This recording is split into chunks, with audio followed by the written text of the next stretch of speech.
নমস্কার, আপনারা দেখছেন শেষের কবিতা সুন্দরবন ইউটিউব চ্যানেল, যে চ্যানেলটি একমাত্র ছাত্রছাত্রীদের জন্য নিবেদিত। তো আজকে এই সাত সকালে তোমাদের কাছে আমরা হাজির করব বা তোমাদের কাছে প্রকাশ করতে চলব তোমাদের দীর্ঘ প্রতীক্ষিত যে একটি সাজেশান। বারে বারে আমাদের ইউটিউব চ্যানেলে কমেন্টস করছে অসংখ্য ছাত্রছাত্রী, এখনও তারা তাকিয়ে বসে আছে আমরা অর্থাৎ শেষের কবিতা সুন্দরবন কবে এই সাজেশনটি প্রকাশ করবে। আমরা আজকে প্রকাশ করব তৃতীয় সেমিস্টার ওয়েস্ট বেঙ্গল স্টেট ইউনিভার্সিটির থার্ড সেমিস্টারের বাংলা মাইনর সিলেবাস। এই সিলেবাস নিয়ে আমরা সিলেবাস এবং সাজেশন নিয়ে আমরা আজকে আলোচনা করে দেবো। আমরা আশা করছি 100% তোমরা কমন পাবে, কারণ বিগত পরীক্ষাগুলি আমরা দেখেছি যে আমাদের সংস্থার দ্বারা যে সাজেশন প্রকাশ হয়েছে তার 100% ছাত্রছাত্রীরা কমন পেয়েছে বা ছাত্রছাত্রীর কমেন্টস সেটাই আমাদেরকে বলে দেয়। তো আজকে আমরা আলোচনা করে দিই যে 2025 সালে, যেটা 24 সালে পরীক্ষা হওয়ার কথা ছিল, 2025 সালে বাংলা মাইনর সিলেবাস অনুসারে যে সাজেশন আছে সেটা আমরা প্রকাশ করব। তো তোমাদের পড়তে হবে। এছাড়াও তোমাদেরকে আরেকটি যুক্তি তোমাদেরকে আমি দিয়ে দেবো, ভিডিওটা দেখতে থাকো। আরও আমরা যে সাজেশন দিচ্ছি তার থেকেও সাজেশন একটা করা যেতে পারে, সেটাও তোমাদেরকে বলে দেবো, ভিডিওটা দেখতে থাকো। তোমাদের 4টে একক আছে, 4টে একক থেকে 10 নম্বর করে 4টে প্রশ্ন লিখতে হবে। প্রত্যেকটা প্রশ্নের মান হলো, প্রত্যেকটা প্রশ্নের মান 10, 40 আর দুটো টিকা লিখতে হবে। 4টে ইউনিট থেকে 4টে প্রশ্ন থাকবে, দুটো টিকা লিখতে হবে, যার মান হচ্ছে 10, এই হচ্ছে 50। তাই একক 1 তোমাদের পড়তে হবে বাংলা শিশু ও কিশোর সাহিত্য। বাংলা শিশু ও কিশোর সাহিত্য তোমাদেরকে এখানে পড়তে হবে। এখানে পড়তে গেলে তোমাদের যেটা করতে হবে যে প্রথমে তোমাদের দুটো প্রশ্ন থাকবে, একটা শিশু সাহিত্য থেকে একটা প্রশ্ন থাকবে, আর একটা থাকবে কিশোর সাহিত্য থেকে একটা প্রশ্ন থাকবে। তো আমরা প্রত্যেকটা বিভাগের জন্য আলাদা করে আমরা প্রশ্ন আমরা দিয়ে দিচ্ছি। বাংলা শিশু সাহিত্য প্রথমে আমরা বলে দিই।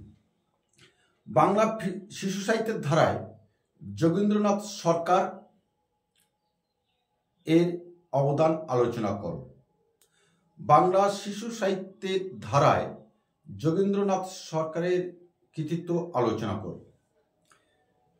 এই সঙ্গে এই শিশু সাহিত্য থেকে আজ যেটা তোমাদের পড়তে হবে, অবনীন্দ্রনাথ ঠাকুর, রবীন্দ্রনাথ ঠাকুর, দক্ষিণারঞ্জন মিত্র মজুমদারের অবদান তোমাদের লিখতে হবে। এবার তোমাদের অথবা একের অথবা থাকবে শিশু কিশোর সাহিত্য থেকে। এখানে তোমাদের পড়তে হবে যে খুব ভালো করে পড়বে, বাংলা শিশু কিশোর সাহিত্যে সত্যজিৎ রায়ের কৃতিত্ব আলোচনা করো। বাংলা শিশু ও কিশোর সাহিত্যে সত্যজিৎ রায়ের কৃতিত্ব আলোচনা করো। প্রশ্নটা আবার এইভাবে দিতে পারে, বাংলা শিশু ও কিশোর সাহিত্যে সত্যজিৎ রায়ের যে গোয়েন্দা কাহিনী উপরে তার কৃতিত্ব আলোচনা করো। এই সঙ্গে তোমরা যেটা দেখে যাবে লীলা মজুমদার, উপেন্দ্র কিশোর রায়চৌধুরী এবং সুকুমার রায়। তাহলে বাংলা শিশু ও কিশোর সাহিত্যে তোমাদের করতে হবে সত্যজিৎ রায়, লীলা মজুমদার, উপেন্দ্র কিশোর রায়চৌধুরী এবং সুকুমার রায়। এই গেল আমাদের একক 1। এবার একক 2 আমরা আলোচনা করব।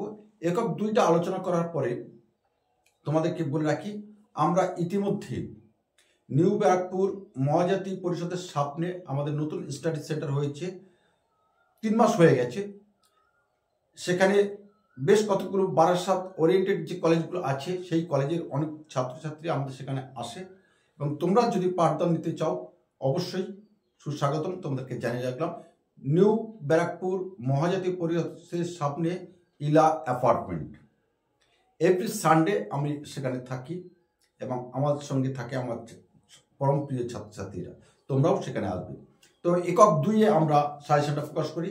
একক 2-এ তোমাদের সিলেবাসে আছে টুনটুনির বই, উপেন্দ্র কিশোর রায়চৌধুরী। খুবই গুরুত্বপূর্ণ একটা অধ্যায়, গুরুত্বপূর্ণ একটা গ্রন্থ। সেই গ্রন্থ অবলম্বনে তোমাদের যে প্রশ্নগুলো তোমাদের করে যেতে হবে এবছর। সবচেয়ে গুরুত্বপূর্ণ এবং ইম্পর্টেন্ট প্রশ্ন আমি বলে দিচ্ছি, যেটা বিশ্লেষণধর্মী প্রশ্ন। 3টে প্রশ্ন দেব, তিনটি প্রশ্নের মধ্যে একটা প্রশ্ন অবশ্যই আসবে বিশ্লেষণ ধর্মী। কি? টুনটুনি বই গ্রন্থ অবলম্বনে শিশু মনস্তত্ত্বের বৈশিষ্ট্যগুলি আলোচনা করো। টুনটুনি বই গ্রন্থ অবলম্বনে শিশু মনস্তত্ত্বের বৈশিষ্ট্যগুলি আলোচনা করো। নেক্সট প্রশ্ন, টুনটুনি বই গ্রন্থ অবলম্বনে হাস্যরসের বিষয়টি আলোচনা করো। টুনটুনির বই গ্রন্থ অবলম্বনে হাস্যরসের বিষয়টি আলোচনা করো। এই একক 2 এর যে প্রশ্নটা একটু দেখে যাবে, টুনটুনি বই গ্রন্থ অবলম্বনে এখানে প্রকাশ পেয়েছে সবলের উপর দুর্বলের জয়। সবলের উপর দুর্বলের জয় এটা আলোচনা করো। তবে এই দুটো প্রশ্ন তোমরা ভালো করে দেখে যাবে, আমরা আলোচনার শেষে আমরা বলে দেব। এবং এই সাথে গল্প অবলম্বনে তোমাদের যা লিখতে হবে, টুনটুনির বই গ্রন্থে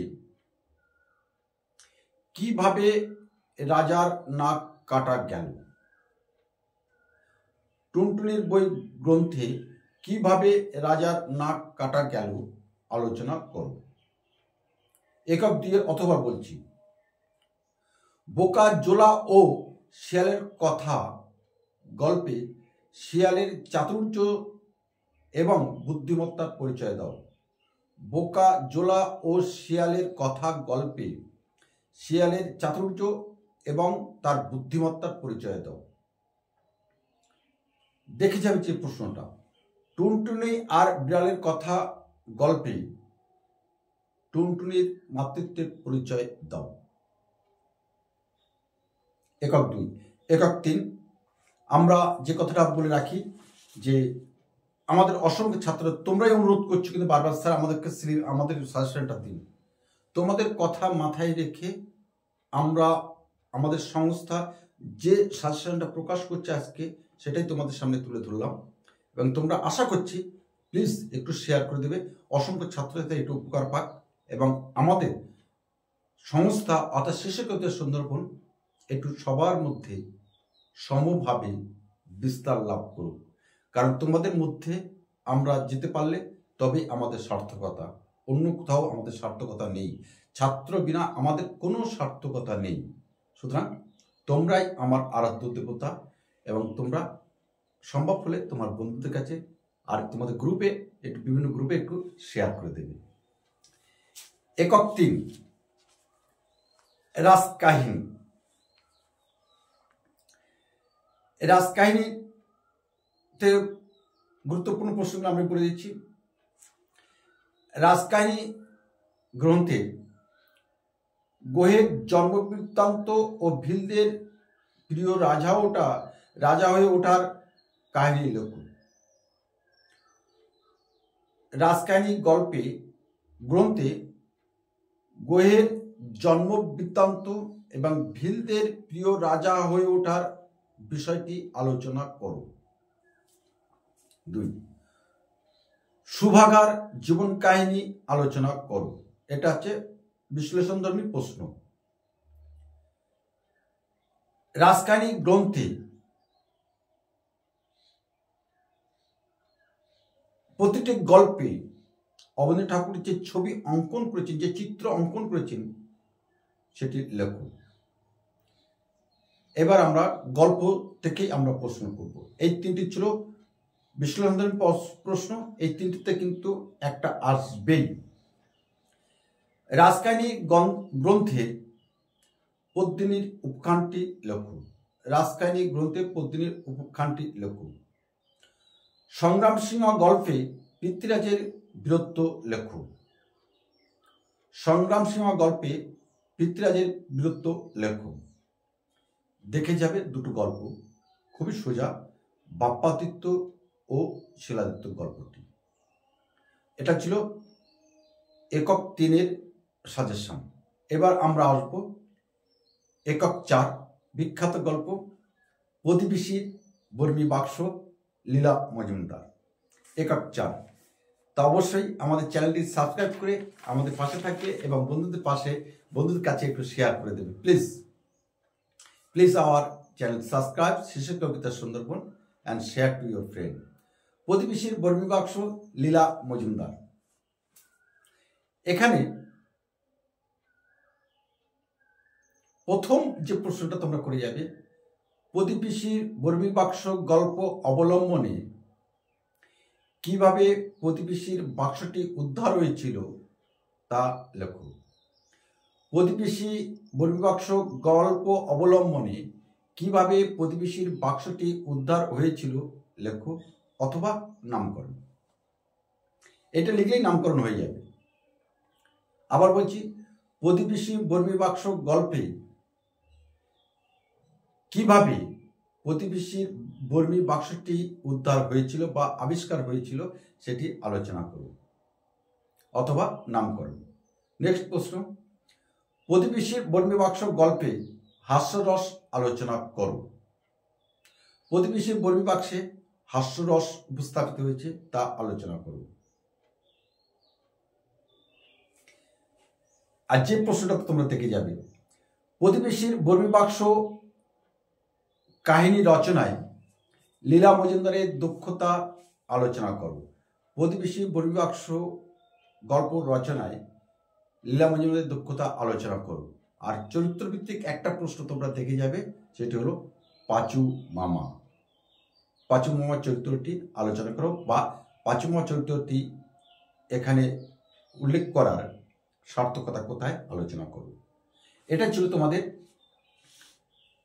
থার্ড সেমিস্টারের সাজেশন। কারণ জাতীয় শিক্ষানীতি NEP অনুসারে তোমরা কিন্তু প্রথম পরীক্ষা দিচ্ছ, সুতরাং তোমাদের একটু বেশি পড়তে হবে। আর সেই দিকে নজর রেখে আমরা আমাদের সাজেশনটা প্রকাশ করেছি। তো আবার বলে দিই, যে প্রশ্নগুলো তোমরা সবচেয়ে গুরুত্ব দিয়ে দেখে যাবে, এক, বাংলা শিশু ও কিশোর সাহিত্যে যোগেন্দ্রনাথ সরকার, অবনীন্দ্রনাথ ঠাকুর এবং রবীন্দ্রনাথ ঠাকুর, এই তিনটে ভালো করে পড়ে যাবে। অথবা থেকে যেটা করে যাবে, সত্যজিৎ রায়, বাংলা শিশু কিশোর সাহিত্যে সত্যজিৎ রায় এবং লীলা মজুমদার, ভালো করে পড়ে যাবে। টুনটুনির বই থেকে অবশ্যই করে যাবে শিশু মনস্তত্ত্ব। টুনটুনির বই গ্রন্থ অবলম্বনে শিশু মনস্তত্ত্বের বৈশিষ্ট্যগুলি লেখো। আর লিখে যাবে টুনটুনি বই গ্রন্থ অবলম্বনে এখানে যে হাস্যরস সৃষ্টি হয়েছে সেটি আলোচনা করো। আর দেখে যাবে, অবশ্যই এই প্রশ্নটা আসবে, টুনটুনির বই গ্রন্থে টুনটুনি ও রাজার কথা, এখানে রাজার নাক কিভাবে কাটা গেল আলোচনা করো। অবশ্যই দেখে যাবে। রাজকাহিনী থেকে যেটা দেখে যেতে হবে, গোহের জন্মবৃত্তান্ত ও সে কিভাবে ভিলদের মধ্যে প্রিয় রাজা হয়ে উঠেছিল তার কারণ উল্লেখ করো। সুবগার জীবন কাহিনী আলোচনা করো। রাজকাহিনী গ্রন্থের পত্নী উপাখ্যানটি লেখো। আর একক 4 প্রতিবেশীর বর্মী বাক্স গল্পে বাক্সটি কিভাবে উদ্ধার হয়েছিল অথবা নামকরণ। 1, 2 হাস্যরস। 3 পাঁচু মামা। অবশ্যই এই 3টে প্রশ্ন দেখে যাবে। অবশ্যই 2টো প্রশ্ন তোমরা কমন পাবে। তো আজকে আমরা এখানে রাখলাম। নেক্সট আমরা ক্লাসে আরেকটা সিলেবাস সাজেশন আমরা প্রকাশ করব, এবং সেই সাথে বলে রাখি, তোমাদের যদি কোনো রকমভাবে সহযোগিতার প্রয়োজন হয়, বারাসাত কলকাতা ওরিয়েন্টেড স্টেট ইউনিভার্সিটির যে সকল ছাত্রছাত্রী আছো তারা অবশ্যই আমাদের শেষের কবিতা সুন্দরবন নিউ ব্যারাকপুরের যে শাখা, সেই শাখায় তোমরা অবশ্যই আসতে পারো। আমরা আপ্রাণ তোমার পাশে দাঁড়ানোর, তোমাকে সহযোগিতা করার, পরীক্ষার উপযোগী করার, তোমার মনের মতন করে তৈরি করার আমরা প্রতিশ্রুতিবদ্ধ। নমস্কার।